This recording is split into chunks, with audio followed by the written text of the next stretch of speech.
Hello there, welcome to the October 2020 paper. Here we're looking at question 6. Express sin x plus 2 cos x in the form r sin x plus alpha, where r and alpha are positive constants, r is greater than 0, alpha is in between 0 to pi by 2. So this question clearly wants us to do this question in radians, following that bit of information there. Give r an exact value and alpha in radians to 3 decimal places. So what we'll do then is we'll start with r sine x plus alpha and remind ourselves of the summation formulae for sine. It's going to be sine x cos alpha plus sine alpha cos x. And let's expand the brackets. I'm going to put the alphas near the front, so it's going to be r cos alpha sine x plus r sine alpha cos x. And now this is apparently supposed to equal or represent sine x plus 2 cos x. So let's just compare what we've got on line 2 and line 3. We have this expression here multiplying by sine, and we just have effectively the number 1 multiplying by sine in front of the sine x on the third row. So therefore what we can say is that r cos alpha equals 1 if we compare row 2 and row 3. And if we compare row 2 and row 3 as well, then what goes in front of cos? Well, it's going to be r sine alpha equals 2, because those are the coefficients of cos x. So what we've now got are two simultaneous equations, simultaneous equation 1 and simultaneous equation number 2. Now let's work out what r is going to equal first. With both of our simultaneous equations, we're going to square them and add them together on both sides of the equation. So it's going to be r squared cos squared plus r squared sine squared equals, that's the left hand sides being squared and added together. Let's do the right hand sides now, 1 squared plus 2 squared. Now what we can do on the left hand side is factorize out r squared, and it now becomes sine squared alpha plus cos squared alpha. And hold on, that becomes quite familiar. Sine squared plus cos squared is just 1, so that can effectively disappear to 1.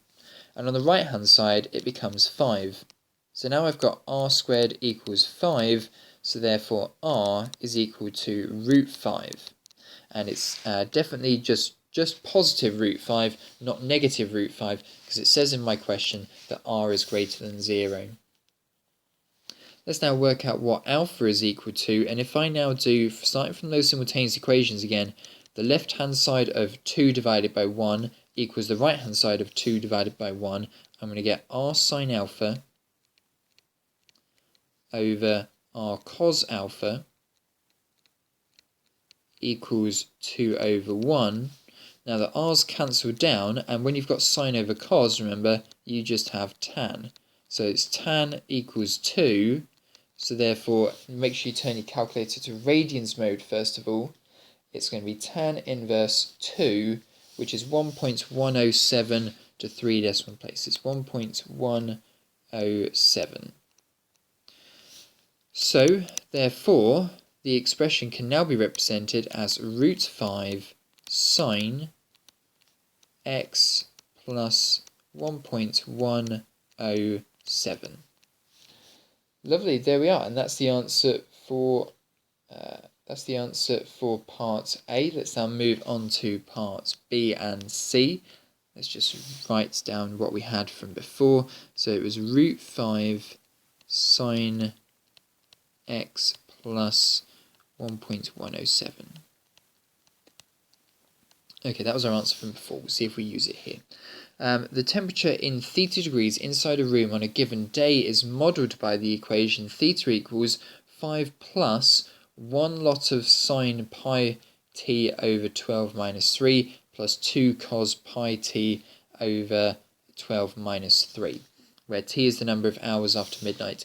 T is in between 0 to 24, so we're still in radians for this question. Using the equation of the model and your answer to part A, deduce the maximum temperature of the room during this day. Okay, so what I'm now going to do is find the link from this equation in red to the equation in black. So what I've got is I've got the same coefficients that I had from before. It was 1 in front of the sine and 2 in front of the cos, but now it's not just x, it's the whole of this expression here. So what I can do is I can write theta equals 5 plus root 5 sine,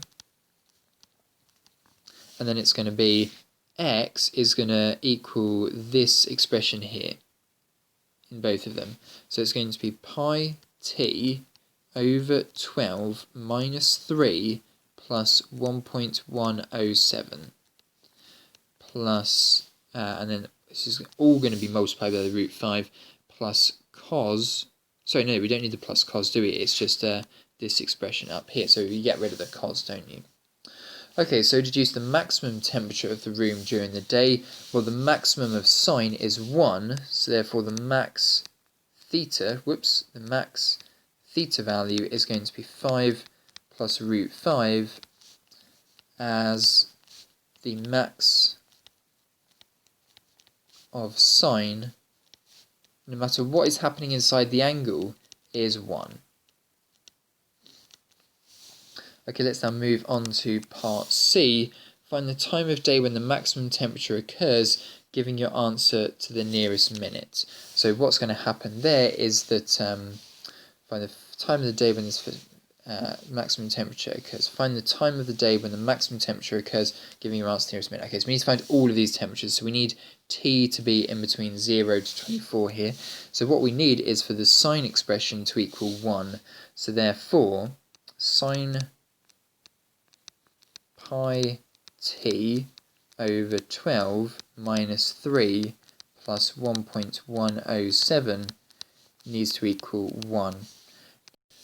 Now, when does the sine function equal 1? Well, it's going to equal it at pi by 2. So pi t over 12 minus 3 plus 1.107 equals pi by 2.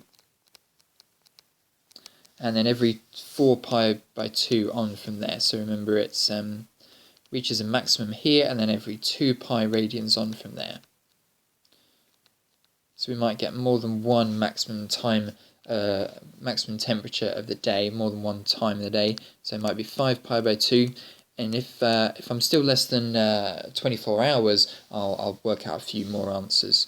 So I'm going to do a lot of this work now on the calculator. So for pi by 2, I'm going to start moving the 1.107 onto the other side, the 3 onto the other side, I'll times by 12, and then I'll finally divide by pi. So let's do that all on the calculator then. Pi by 2, then we minus the 1.107, then we add the 3, then we times by the 12, and then we divide by the pi. And that gives us 13.23, but we would like giving your answer to the nearest minute. Now on your calculator there is a really helpful button here. It's just above the button that says end, just underneath the square root button, and it has a circle, then a comma, and then a double comma. Press that button now, and it will tell you that it's 13 hours, 13 minutes, and 50 seconds. Now to the nearest minute will actually be 14 minutes, won't it? So 14 minutes here if it is 50 seconds. Let's now do another solution with the 5 pi by 2. So let's go right back to the beginning and have it as 5 pi by 2. Let's see if there's another time at which this maximum temperature might occur. So 5 pi by 2 now. Let's now minus the 1.107, add the 3, and then times by the 12, and then divide by pi. Oh, whoops. Times by 12, and then divide by pi. And that gives us 37. So no, there aren't any more solutions when you go on to the next solution of pi, the next solution of sine. So there we are. It's 13 hours and 14 minutes. That's the time that the room will reach a maximum temperature. And there we are, that's the answer for question 6, worth 7 marks in total there. Let's now move on to question 7.